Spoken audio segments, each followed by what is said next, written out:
Uncle বলেন তো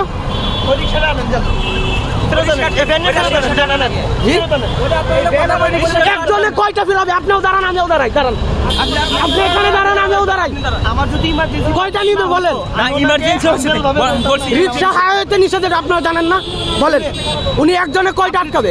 একটা সাইনবোর্ড দিলে একটু সুবিধা হয়। মানুষ বড় একটা সাইনবোর্ড দিলে পরে তারা সাইনবোর্ডটা দেখতো যে না রিক্সা দেওয়া এদিকে নিষেধ, তাও একটু সুবিধা হয় আমাদের জন্য। শাহবাগ থেকে ওই দিক দিয়ে সব জায়গায় বন্ধ করতো, তাহলে আরো সুবিধা হতো। ওখান থেকে গাড়িটা আসতো না, আমি ক্যাবের গাড়িটা আমি ঘুরাই দিতে পারি।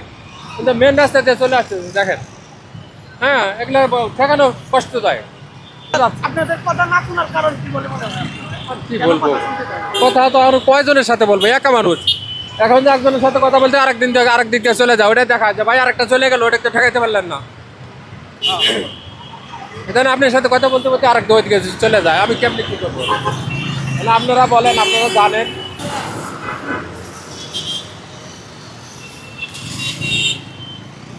আপনারা তো উনি না করার পরে দূরে যাচ্ছেন কেন? কারণ কি? হ্যাঁ হ্যাঁ, আমি দেখেছি আপনি ভাই দূরে যাচ্ছেন যে না এই দিক দিয়ে যাবো, কোথার জন্য যাচ্ছেন এটা আমাকে বলেন তো। কেউ জোর করতে চায় না জি, হাম্বল ওইটা বলো। তাইলে গাড়িটা ঘুরে, গাড়ি না করতে ঘুরে যাবে। অনেকগুলা গাড়ি, উনাকে সম্মান জানানোর জন্য ঘুরে যান, গাড়ি ঘুরান। আমি কি অস্বীকার করছি যে গাড়ি ঘুরানো হবে না? হ্যাঁ, গাড়ি না দূর করে যাচ্ছেন আপনারা। যান যান, ঘুরান। হ্যাঁ দেখতেছি আমি ভাই, গাড়ি ঘুরান।